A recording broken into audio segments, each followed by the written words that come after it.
Hi guys, Starangdon Simon, personal mtambi MD the Cobra Kings. Ndikufara ne festival inoitwa musi wa 13 April kuBundura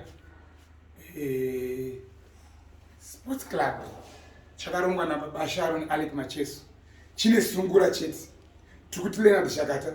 Sulman Chibetu, Tindongwazi, Somanza Ndevere, Paradzai Messi. Cheso boys isauna tatenda ka. Inino Simon Mtambi, iye Alick Macheso, Nicholas Zakaria senior lecturer. Peter Moyo, tenge tiriko kuBundura musi Saturday. 13 April 2024. Tenge tiriko kuti atasungura. Ichi chinhu ndechesungura.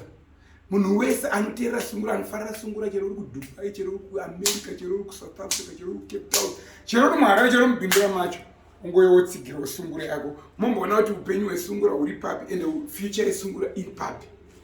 Tichifara kuti babasharo ichi mukachiita futi kwaMutare, mukachiita futi kuBeatrice, mukachiita futi kuMasvingo, mukachiita futi kuSouth Africa. Sitinge tiripo tikuti uyai mese mutitsigirewo pasungura festival.